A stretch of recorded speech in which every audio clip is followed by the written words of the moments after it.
YouTube channel JP Mahato को subscribe करें और बेल आइकन को प्रेस करें ताकि इस चैनल से रिलेटेड जो भी इंफॉर्मेशन आएगा, जो भी नोटिफिकेशन आएगा, वो सबसे पहले मिलेगा आपको।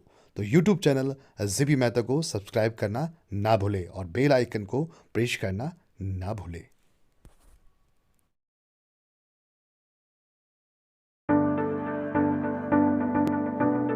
Please give an energetic and warm welcome to the one and only Jaya Kishori ji.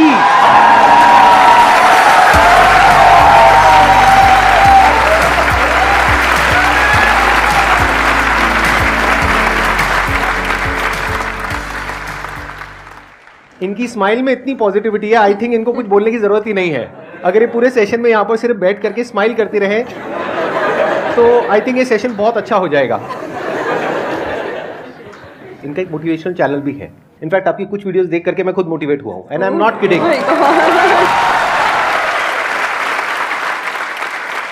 तो मैं पर्सनली आप सबको रिकमेंड करूंगा कि एक बार आप जा करके देखिए इनकी जो मोटिवेशनल वीडियोस हैं, और आप सबको बहुत कुछ सीखने को मिलेगा और बहुत अच्छा लगेगा। Thank you so much. और आपसे इंस्पायर होकर शायद हमने चैनल खोला है, तो मुझे तो लग रहा है मुझे मिल गया उसका अवार्ड कि आप उसको देखते हैं और सुनते हैं। थैंक यू सो मच, बहुत बड़ी बात है ये। यूट्यूब पे या इंटरनेट पे देखना एक अलग होता है, और जब आप फिज़िकली वो चीज़ को फील कर सकते हैं, एक्चुअली एक ऑरा होता है, एक वाइब होता है, वो आपको फेस टू फेस ही मिल सकता है। तो आप सब बहुत लकी है, आज मैं भी लकी हूँ कि मुझे वो ऑरा, वो वाइब महसूस करने को मिल रहा है जो हम यूट्यूब पे ऑल टाइम देखते रहते हैं। और आज तो आप डबल लकी हैं क्योंकि मेरे साथ साथ आपको इनको भी सुनने का मौका मिल रहा है।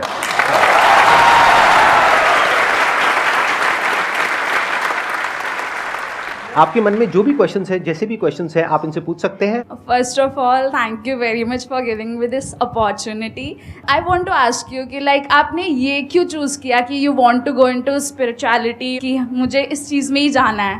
To be very honest, मैंने चूज़ नहीं किया था, इस स्थान ने मुझे चूज़ किया था, क्योंकि मैंने शुरुआत 6 साल की उम्र से की थी।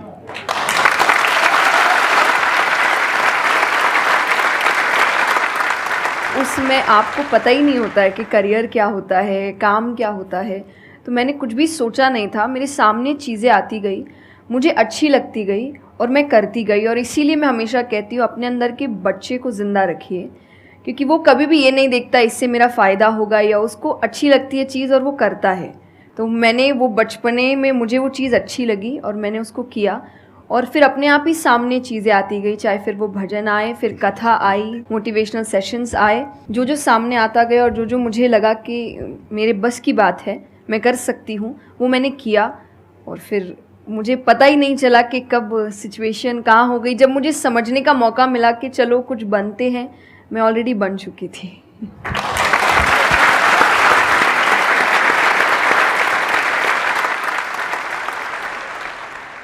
मेरा क्वेश्चन कंसंट्रेशन पावर को लेके है, या दूसरी तरह से बोल सकते हैं अवेयरनेस को लेके।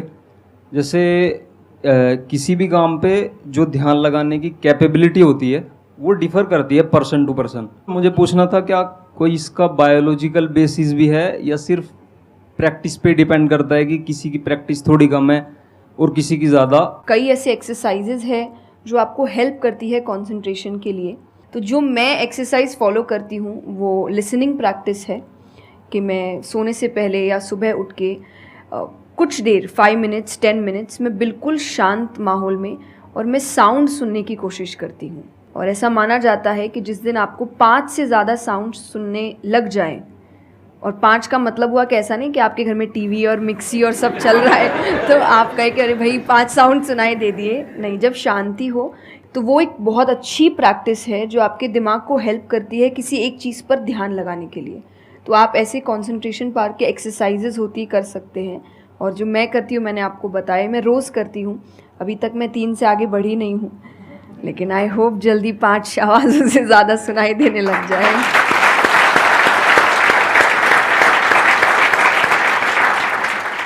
बचपन से जो आपने किया अभी तक वो तो मैटर करता ही है। फॉर एग्जाम्पल, अगर आप बचपन से ही सिर्फ कंप्यूटर पर ही अपना टाइम पास कर रहे हो या मोबाइल पे, जो आजकल बड़ा कॉमन हो गया है, तो आपकी जो कंसंट्रेशन पावर है वो पैसिव वे में तो अच्छी होगी, यानी कि अगर कोई कंटेंट है उसको आप कंज्यूम कर रहे हो तब तो आपका माइंड वहां पर लग जाएगा, लेकिन जब खुद ध्यान लगाने की बारी आएगी तो आप नहीं लगा पाओगे, एक्टिव कंसंट्रेशन आप नहीं कर पाओगे। और वही आपका क्वेश्चन है कि जो अपनी एक्टिव कंसंट्रेशन पावर है उसको कैसे बढ़ाया जाए, यानी कि आप जब चाहे, जहां चाहे, जितनी देर के लिए चाहे उतनी देर के लिए अपना ध्यान लगा सके और जब चाहे वहां से ध्यान हटा सके। इसी को कहेंगे ना कि एक्चुअल में आपका जो ध्यान है वो आपके कंट्रोल में है।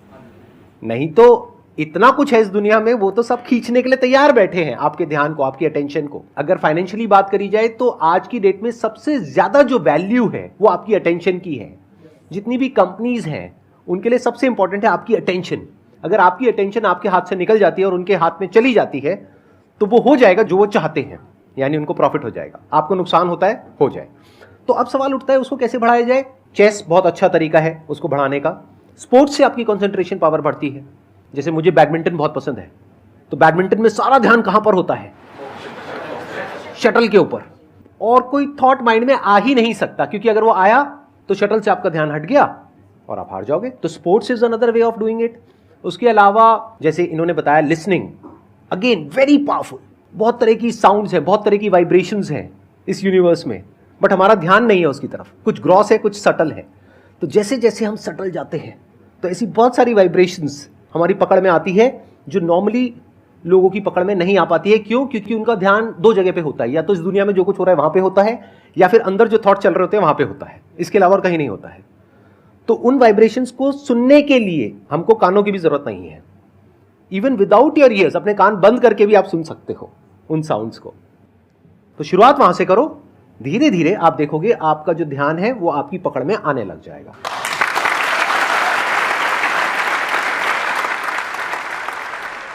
मेरा क्वेश्चन आपसे मतलब दोनों से ही है, वो ये कि हम लोग मतलब आज की सोशल मीडिया वाला ज़माना है तो हम लोग बहुत डिस्ट्रैक्टेड रहते हैं, और जब भी स्पिरिचुअलिटी की बात होती है फैमिली में, फ्रेंड्स में, तो सभी ये कहते हैं कि स्पिरिचुअल अभी होने की ज़रूरत नहीं है, करियर पे ध्यान दो, अभी कौन सा टाइम है, बाद में देख लेना। और हम लोगों के घरों में भी हम देखते हैं।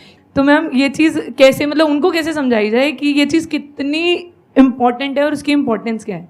मेरे हिसाब से, और आई थिंक मेरे क्या पूरी दुनिया के हिसाब से, जो भी स्पिरिचुअलिटी को ठीक से समझता है ये यंग एज प्रोसेस ही है।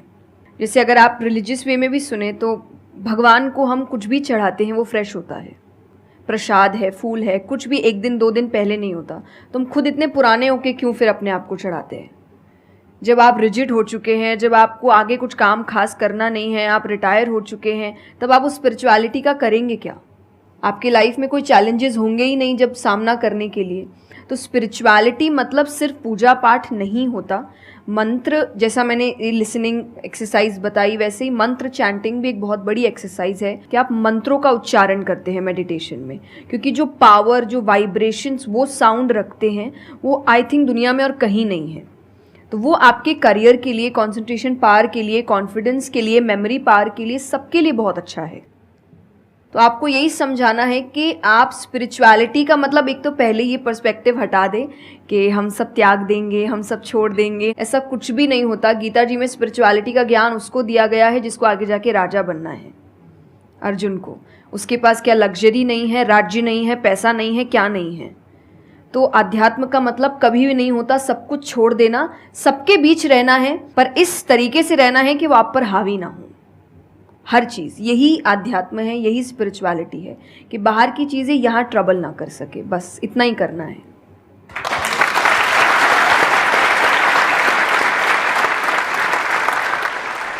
अर्जुन कह रहा है कि क्या मैं सब कुछ छोड़ छाड़ के चला जाऊं? और भगवान कृष्ण उसको क्या बोल रहे हैं कि अभी जो तुम्हें करना है उस पर ध्यान दो। सब कुछ छोड़ना सॉल्यूशन नहीं है। खुद को पहचानो कि तुम क्या हो। जो प्रॉब्लम की पूरी जड़ थी वहां पर वो ये थी कि अर्जुन भूल गया था कुछ देर के लिए कि वो एक्चुअल में कौन है, जैसे हम भूल जाते हैं। तो भगवान उसको याद दिलाने का काम कर रहे हैं कि तुम एक योद्धा हो, तुम्हारा काम है लड़ना धर्म के लिए। तो भगवान उसको वो ज्ञान दे रहे हैं। ऐसे ही अगर आप एक स्टूडेंट हो तो आपका काम क्या है? पढ़ाई करना। अब आपको देखना है कि उसमें ये जो बातें हैं, इनकी बातें, मेरी बातें, या कहीं भी हमारे जो स्क्रिप्चर्स में बातें हैं, वो किस तरह से आपको काम आ सकती है वो करने में, जो अभी आपकी लाइफ की इस स्टेज में, इस पॉइंट पर आपके लिए करना सबसे इंपॉर्टेंट है। तो स्पिरिचुअलिटी दो तरीके की हो गई। एक वो जो आपको भटका रही है, यानी कि वो लोग जो खुद अच्छे से नहीं समझ पाए स्क्रिप्चर्स को, वो आपको क्या कहेंगे कि सब कुछ छोड़ दो।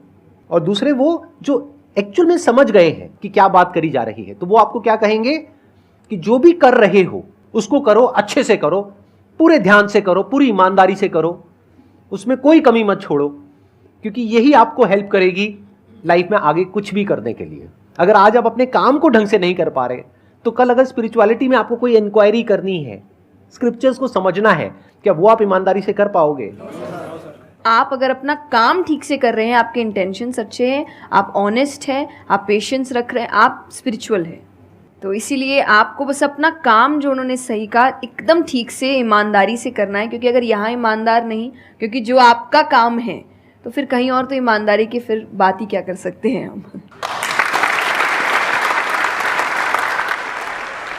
मैम मेरा कुछ आप दोनों से ही है मेरा क्वेश्चन कि रियल फ्रेंडशिप का एसेंस आज खोते जा रहा है।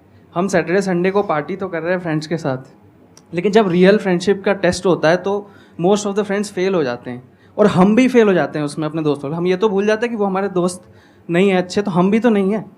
तो ये चीज़ हम रियल फ्रेंडशिप को आज कैसे वापस उसके एसेंस को रीजनरेट करें और खुद भी दूसरों के अच्छे दोस्त बने। दोस्ती बहुत बहुत ज़रूरी होती है, और इस पे भी मेरा एक छोटा सा वीडियो है कि आप फ्रेंड्स को आइडेंटिफाई कैसे करें, या वही जो क्वालिटीज़ है वो खुद में भी कैसे लाएं। तो सबसे पहली क्वालिटी यही है कि हम जो सिर्फ सैटरडे संडे जिन दोस्तों से पार्टी करने के लिए मिल रहे हैं, वो आपके दोस्त नहीं होते हैं। वो आप बस एंटरटेनमेंट के लिए, आपको मस्ती करना है, मज़ा करना है तो आप मिल रहे हो, लेकिन एक्चुअल जो आपके दोस्त होते हैं ना, वो आपको भी सिखाते हैं, आप उनको भी सिखाते हैं, वो आपके साथ ग्रो करते हैं। और जैसा आपने कहा एसेंस, जैसे मैं मेरे पेरेंट्स के जो दोस्त हैं सालों से इक्के दुक्के हैं, लेकिन अभी तक है, और अभी भी हम कई बार ऐसा लगता है कि आप ऐसे कैसे बात कर रहे हो उनसे, तो वो कहते हैं हमारे दोस्तों को अपने दोस्तों जैसा मत समझना कि हम एक दो बोल देंगे या एक दो चीज़ें हो जाएंगी और हमारी दोस्ती टूट जाएगी। हमारी दोस्ती इस चीज़ पर नहीं बनी है। वो अगर महीनों भी एक दूसरे से नहीं मिल रहे हैं या एक साल तक भी उन्होंने बात नहीं की है, वो एक साल बाद भी फ़ोन करते तो वो वैसे ही होते जैसे वो एक साल पहले थे, जहाँ उनकी बात छूटी थी बिल्कुल वैसे। तो सबसे पहली चीज़ कि यही कि ज़रूरी नहीं है आपको अपने दोस्तों से हर एक इंटरवल में मिलना है तभी आपकी दोस्ती कायम रह सकती है, क्योंकि अब लोग आगे बढ़ रहे हैं, बिज़ी हो रहे हैं, काम कर रहे हैं, दूसरे शहरों में पढ़ने जा रहे हैं। अगर आपकी दोस्ती सिर्फ मिलने मिलाने से और मस्ती करने से, तो वो दोस्ती नहीं है। तो ये सबसे पहली चीज़ है कि जो आपको आपके सिचुएशन को समझे, वाइस वर्सा आप उसके सिचुएशन को समझिए कि दोस्ती है पर ज़िंदगी भी है, काम भी है, मेहनत भी है, परिवार भी है। सबसे बड़ी तपस्या, सबसे बड़ा तप मैं कहती हूँ गृहस्थ जीवन ही है। Thank you for the compliment. उसमें आपको इतना कुछ करना पड़ता है, वो एक सिचुएशन को समझना ज़रूरी है। दूसरा, आजकल जो एक ट्रेंड बन चुका है कि फ्रेंड्स सपोर्टिव होने चाहिए, तो सपोर्टिव का मतलब ये नहीं कि तुम गलत भी करो, तो जो कर्ण और दुर्योधन की दोस्ती थी कि नहीं भाई पाप भी कर, मार, गलत कर, मैं तो साथ खड़ा हूँ, ये दोस्त ये नहीं बहुत बड़ा होते पॉइंट हैं। बोला है इन्होंने, अभी इसके बारे में मैं बात करूँगा। तो ये दोस्त नहीं होते हैं। दोस्त आपको आपके पास खड़े रहेंगे सपोर्ट में, लेकिन ये हर वक्त बताएंगे कि तुम गलत हो, तुम गलत कर रहे हो, इसकी सज़ा मिलेगी। तो ये सच्चे दोस्त होते हैं। तो आप या तो कहते हैं ना कि कृष्ण जैसे दोस्त बनो, खुद ही बनो। बात यहीं आती है, कृष्ण जैसे ढूंढने से पहले कृष्ण जैसे दोस्त बनो, कि जो हर वक्त बताने। कृष्ण कभी अलग नहीं हुए अर्जुन से। जब वो कहने लगा कि मैं नहीं लड़ सकता, ये नहीं, उन्होंने उस वक्त बहुत डांटा कि क्षत्रिय है, ये तरीका है बात करने का, ऐसे बोलते हैं, तो इतना बड़ा महाबाहु है, बड़े बड़े नाम बताए, याद दिलाया कि तुम कितने अच्छे हो। तो सबसे बड़ा दोस्त का आई थिंक क्वालिटी यही है, जो सपोर्टिव है लेकिन गलत चीज़ों में नहीं है, वो हर वक्त सही के लिए आपके पास खड़े हैं। और तीसरा जो मैं सबसे अच्छा कहती हूँ कि आपकी और उनकी मेंटालिटी मैच होनी चाहिए।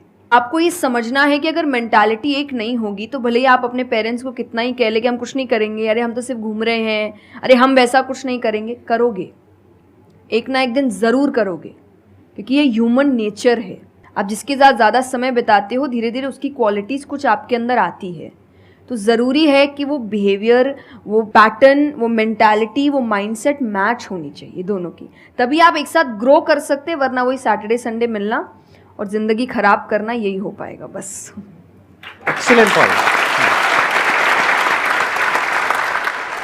ये समझना इतना इंपॉर्टेंट नहीं है कि दोस्ती क्या है, ये समझना ज़्यादा इंपॉर्टेंट है कि दोस्ती क्या नहीं है। अगर आपका जो दोस्त है वो कुछ गलत कर रहा है, तो उसका साथ देना दोस्ती नहीं है। क्योंकि अगर आप गलत में भी उसका साथ दोगे तो वो और पावरफुल हो जाएगा, वो और बड़ा गलत काम करेगा। मानो आपका दोस्त पी करके गाड़ी चला रहा है, तो दोस्ती ये नहीं है कि उसको बोलना कि हाँ चल कर कर कर कर कोई नहीं, और बड़ा और बड़ा और बड़ा नहीं। उस वक्त क्या बोलना, गाड़ी रोक, मैं उतर रहा हूं। अब उसके बाद आपका क्या होगा वो बाद में देखेंगे, वो डिपेंड करता है कि आपको कहां उतारा उसने। जो इन्होंने एग्जाम्पल दिया दुर्योधन वाला, बहुत इंपॉर्टेंट है वो समझना। ऐसे लोगों से दूर रहो, ये दोस्ती है। दोस्ती को तोड़ देना दोस्ती होता है बहुत बार। कई बार लाइफ में ऐसा पॉइंट आ जाता है जो एक धर्म संकट के जैसा होता है, जहां पर जा करके आपको साफ नजर आ रहा होता है कि ये जो इंसान है ये सिर्फ अपना ही नहीं मेरा भी सर्वनाश कर देगा। ऐसे लोगों को छोड़ देना दोस्ती है। फिर अगर उसके अंदर इंसानियत वापस से जागती है तो वापस से वो अगर आपके पास में आता है तो ठीक है, नहीं आता है तो कोई बात नहीं, छोड़ दो ऐसे दोस्त को। तो बड़े ध्यान से चुनना अपने जो दोस्त हैं। जो इन्होंने कहा संगति बहुत इंपॉर्टेंट है लाइफ में, इसीलिए पहले के जमाने में सत्संग की इतनी वैल्यू होती थी। हर घर में एक सत्संग हॉल होता था एक जमाने में। आज जैसे हम सत्संग का नाम सुनते हैं हमारे माइंड में कुछ और ही आने लग जाता है। सत्संग मतलब सत्य के संग। सत्य मतलब वही जो इन्होंने कहा कि जब कोई सही रास्ते पे चल रहा है तो उसका साथ देना, और कोई झूठ के रास्ते पे चल रहा है, कोई गलत काम कर रहा है तो उसका साथ छोड़ देना। तो सत्य के साथ रहना। वो लोग जो सत्य बोलते हैं, वो लोग जो सत्य की राह पे चल रहे हैं, वो लोग जो धर्म की राह पे चल रहे हैं। ये वर्ड सुनने में आपको थोड़े से पुराने लगेंगे, लेकिन अगर इसकी डेप्थ को आप समझोगे तो अंदर से आप समझ पाओगे कि मैं क्या बोल रहा हूं, किस लेवल से बोल रहा हूं। Hello sir, hello ma'am. Ma'am मतलब कई बार हम सुनते भी हैं, बहुत जगह देखते हैं, और कई बार बहुत बार हम पढ़ते भी हैं। मैम मुझे ये पूछना है कि मैम भक्ति क्या है, मतलब भक्ति क्या होती है? आज ये ज़माना अलग हो गया है कि भगवान से भी लेन देन का मामला चल रहा है कि आप मेरा ये काम कर दो तो ये हो जाएगा, और काम एक भी नहीं हुआ तो भगवान बदल ले, कि वही कहीं और माथा टेकते हैं, यहाँ तो काम हो नहीं रहा। तो ये भक्ति नहीं होती। तो एक तो जो परसेप्शन भक्ति का बन गया है कि भजन कीर्तन पूजा पाठ कर लिया और भक्ति हो गई। भक्ति का असल मीनिंग है सरेंडर, समर्पण। और समर्पण व्यक्ति कब करता है? जब पहला चीज़ विश्वास होता है कि वो जो भी करता है वो सही करता है। मुझसे कई बार लोग पूछते हैं कि आप बहुत ज़्यादा डिप्रेशन में नहीं जाते, या कोई आपने सब कुछ देखा है, चाहे स्ट्रगल है, इंसल्ट है, रिजेक्शन है, हर फील्ड में हर चीज़ होती है। अगर आप आगे बढ़ रहे हैं, कोई पोजीशन पे जाने की कोशिश करें तो आपको इनका सामना करना पड़ेगा। ये ज़िंदगी के साथ आता है तो आपको सामना, लेकिन मुझे कभी दिक्कत नहीं दी ये चीज़ें। क्यों? क्योंकि जो मैंने कहा समर्पण, मुझे पता है कि एक ऐसी शक्ति ऊपर बैठी है जो मेरा बुरा नहीं चाहती। तो कई बार बुरी चीज़ें भी मेरी ज़िंदगी में हो रही है, मुझे पता है वो मेरे अच्छे के लिए है क्योंकि वो कर रहा है। तो ये समर्पण, ये भक्ति है।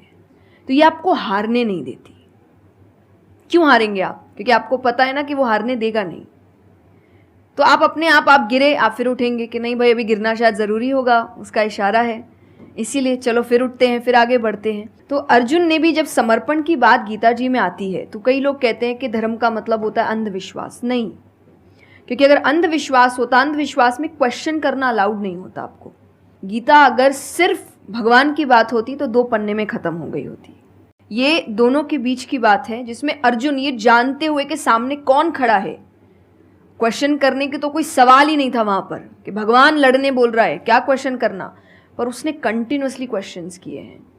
पर उसका भी नाम आया था समर्पण, कि वो समर्पित होकर क्वेश्चन कर रहा था कि ये जो खड़ा है ये मेरे हर सवाल का जवाब जानता है, ये मुझसे कभी कुछ गलत काम नहीं कराएगा, लेकिन इसका मतलब ये नहीं कि मैं अपनी जिज्ञासा बाहर नहीं निकालूंगा, मैं अपने क्वेश्चंस पूछूंगा। तो भक्ति का अर्थ यही होता है कि पहला निष्काम होता है। क्या फ़ायदा मत ढूंढिए कि मेरा काम नहीं हुआ तो भगवान है ही नहीं। भाई भगवान कहाँ है? भगवान होते तो ऐसा होता क्या? वो तो इंसान है इसीलिए ऐसे हो रहे काम। भगवान ने तो सबको देखे, बच्चा तो मासूम ही होता है, बड़े होके खराब हो जाता है। कोई बच्चा गलत आपने देखा है क्या? छोटा सा बच्चा ही डॉन बनने के बारे में सोच रहा है, वो तो बच्चा ही होता है, मासूम होता है, सच्चा होता है। तो भगवान इसलिए कहते हैं बच्चे भगवान का रूप है, क्योंकि वो एकदम प्योर होते हैं। बड़े होने के बाद हम काम खराब करते हैं और नाम फिर हम भगवान का देते हैं, क्योंकि हमको इल्ज़ाम लगाने के लिए लोग चाहिए। ये फेलियर्स के लिए भी, आप फेलियर्स के लिए भी हम कहते हैं मेरा काम अच्छा नहीं था, मेरा समय अच्छा नहीं था, मुझे पेरेंट्स ने सपोर्ट नहीं किया, मेरे पास ये नहीं था। वरना अगर देखा जाए इन्हीं सिचुएशन में कई लोग हैं जो काम करके आगे बढ़ जाते हैं। तो करने वाला तो कर लेगा, नहीं करने वाला इल्ज़ाम लगाएगा। तो वो इल्ज़ाम अभी हमें ऐसे दिखता है, एक ऐसा कोई है जो सामने तो खड़ा नहीं है, भगवान लगाओ इल्ज़ाम। एक फ़ोटो है ना इंटरनेट पे कि एक भगवान खड़े, छोटी बच्ची खड़ी है, छोटी बच्ची के हाथ में एक टेडी बेयर है, तो भगवान वो मांग रहे हैं और वो बच्ची बोली मुझे बहुत अच्छा लगता है, मुझे नहीं देना। उसको नहीं पता कि भगवान के पास पीछे एक बड़ा सा टेडी बेयर रखा है और भगवान उसको कह रहे कि बस दे दो और मुझ पे विश्वास रखो कि वो दे दो छोटी चीज़ जो तुमसे, आपको वो बुरी लग रही है उस वक्त कि मेरे साथ गलत हो गया या मेरा छोटा काम नहीं हुआ, मैंने तो इतनी पूजा की थी, इतना काम किया था, शायद तुम उस काम के लिए नहीं बने हो, तुम और बड़े चीज़ के लिए बने हो। तो निष्काम क्या है कि आपकी भक्ति निष्काम है, स्वार्थ से नहीं बनी है, तो भक्ति आगे बढ़ेगी। दूसरा सरेंडर, कि मेरे हर सवाल का उत्तर सिर्फ उसके पास है। तो ये दो चीज़ें भक्ति बनाती हैं।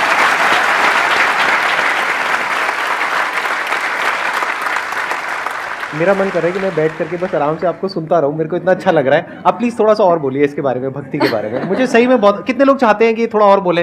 हाँ, क्योंकि इनसे अच्छा कोई नहीं हो सकता इसके बारे में बोलने के लिए। मेरे को पता है आपके पास में और बहुत कुछ है बोलने के लिए, थोड़ा सा प्लीज़ और बोलिए। ये दो चीज़ें जो भक्ति में, तीसरा हम जब करते हैं सत्संग, जो उन्होंने कहा सत्संग का एक सत्य के संग, तो सत्य कौन है?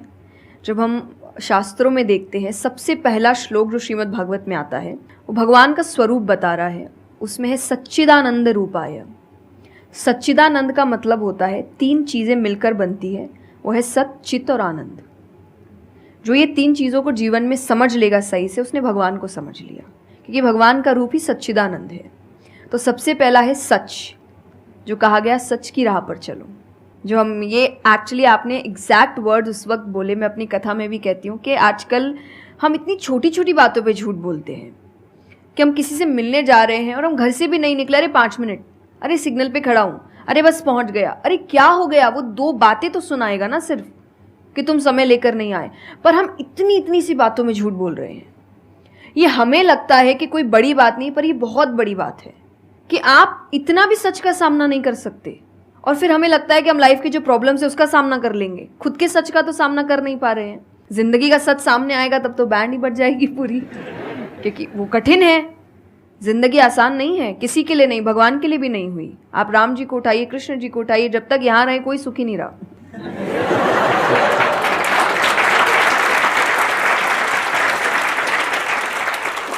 तो सुखी तो कोई नहीं रहा यहाँ पर, आपको सुख खुद ढूंढना पड़ता है, आपको अपना जीवन खुद निकालना पड़ता है अपने चॉइसेस को लेकर। तो इसीलिए पहला सत है।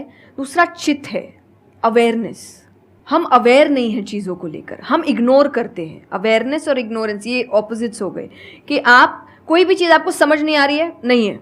मैं अधिकतर नास्तिक लोगों को आप देखिए, उनको अगर पूछे ना भगवान को मानते हैं, तो उनके पास एग्जैक्ट रीजंस नहीं होते कि क्यों नहीं मानते, बस नहीं है, दिखा नहीं, मुझे नहीं दिखा तो नहीं है। तो तुम्हें तो बहुत चीज़ें नहीं दिख रही। मेरे पापा, इस पर मैंने एक बार उनसे क्वेश्चन किया था कि बोले तो पापा कैसे जवाब दे? तो पापा बोले उनको पूछना उन्होंने अपने परदादा को देखा था। देखा तो नहीं होगा,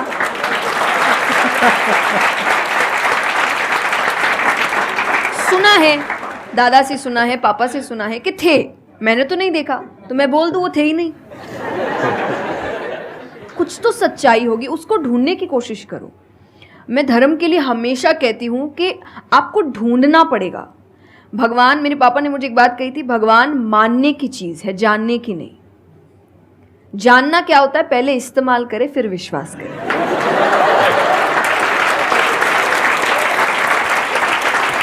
कि पहले देखेंगे है कि नहीं है, फिर बताएंगे, तो वो तो भगवान है, वो कहेंगे देख मैं भी घुमाता हूँ। वो भगवान है भाई, उनको अगर आप बोलोगे कि मेरे सामने आ, मुझे दिखा तू है कि नहीं, तो बोलेंगे घूम, नहीं दिखाता, कभी नहीं हुई, नहीं जा। तो भगवान मानने की चीज़ है, मानो वो अपने आप जना देंगे वो कहाँ है। तो भगवान के लिए माना गया कि पहले आपको मानना पड़ता है, दैट इज सरेंडर, कि मैं मानता हूँ, मैं इसीलिए पढ़ रहा हूँ। अधिकतर लोग अभी पढ़ क्यों रहे हैं, जान क्यों रहे, गलत साबित करने के लिए। और दुनिया के लिए भी, आप किसी भी चीज़ को जानने की कोशिश करो तो सिर्फ एक खाली दिमाग से जानने की कोशिश करो, अपने दिमाग से नहीं कि मुझे गलत साबित करना इसीलिए पढ़ता हूँ चलो। तो फिर आपका दिमाग सीधा उस गलत बात पे ही जाएगा कि देखो मैंने तो बोला ही था गलत है, और उसके आसपास कितनी अच्छी बातें लिखी होगी आप देखेंगे नहीं। पर आपको जो बस साबित करना है, आप उस लोग सुनते भी आजकल इसीलिए हैं। मैं कथा में एक बात कहती कि बस आजकल कथा ही बची है सुनने वाली चीज़, वरना आप कहीं भी दो लोगों को देखिए वो बोलेगा मैं बोलता हूँ, नहीं मैं बोलता हूँ, नहीं मैं बोलता हूँ। दुख देखिए किसी के प्रॉब्लम्स को एक बोलता है अरे मेरी ज़िंदगी अच्छी नहीं चल रही, वो बोलता है अरे मेरी उससे भी खराब है। आप किसी से मदद भी कहाँ मांगेंगे कि वो एक दुख सुनाओ वो 4 सुनाता है, तो क्या ही मदद मांगे कि तो मेरे से दुखी है, तो मेरे से और 500 रुपये रख भाई। ये तो इतना, तो लोग हर वक्त कोई सुनना नहीं चाह रहा, और सुन भी रहे हैं तो इसीलिए कि ताकि बस मैं बोल सकूं, कि ये ख़त्म करे बस जल्दी से ये चुप हो ताकि मैं बोलूं। तो ये बंद करिए। भगवान ने अर्जुन की पहले पूरी बात सुनी थी, एक बार भी बीच में इंटरप्ट नहीं किया, उसकी पूरी बात सुनी। क्यों? तभी वो आंसर ठीक से कर पाएंगे। अगर आप बीच में हर चीज़ में इंटरप्ट करेंगे, लोगों के ओपिनियंस में इंटरप्ट करेंगे, तो आप उनकी बात को नहीं समझ पाएंगे। जितना सुनेंगे उतना सीखेंगे, क्योंकि बोलोगे तो वही जो आता है, पर सुनोगे तो कई बार ऐसी चीज़ें पता चलेगी जो नहीं पता, जो नहीं आता है। तो सत्संग यही है। आप लोग एक काम करो, अपना मोबाइल ऑन करो और अपने घर पे फोन कर दो कि शाम तक हम यहीं बैठे हैं।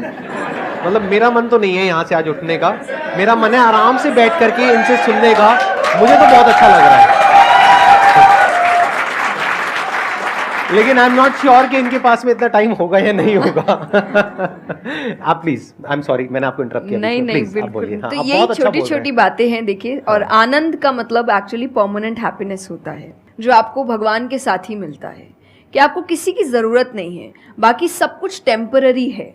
और टेम्पररी खुशियों के लिए भगवान ने अर्जुन को लड़ने के लिए इसलिए नहीं बोला था कि तेरे को राज्य मिल जाएगा, खुशी मिलेगी, पैसा मिल जाएगा। नहीं, एक परमानेंट हैप्पीनेस थी कि मैंने अपना काम अच्छे से किया, उसके लिए लड़ो।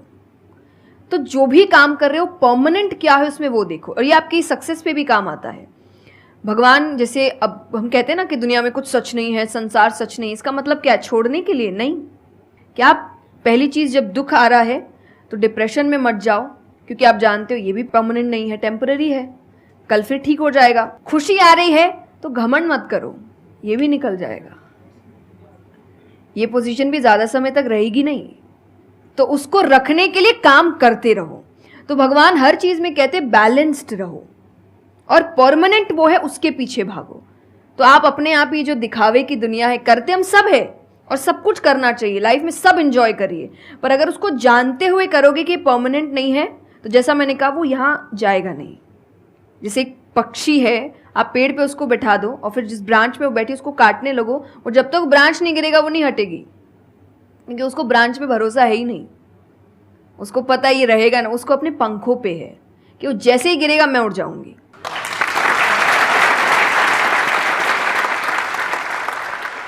एक सॉन्ग अगर आप प्लीज उस पे हम एंड कर सकते हैं सेशन को। हाँ। अगर आपको कोई प्रॉब्लम ना हो तो हाँ प्लीज। मेरा आपकी कृपा से सब काम हो रहा है, करते हो तुम कन्हैया मेरा नाम हो रहा है। मेरा आपकी कृपा से सब काम हो रहा है। बहुत बढ़िया।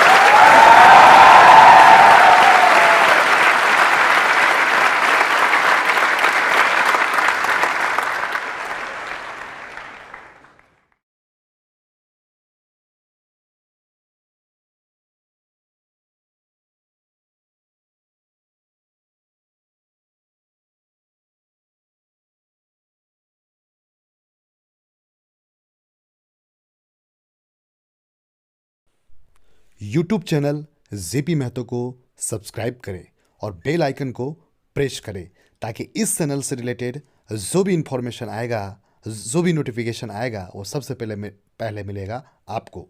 तो यूट्यूब चैनल जेपी महतो को सब्सक्राइब करना ना भूलें और बेल आइकन को प्रेस करना ना भूलें।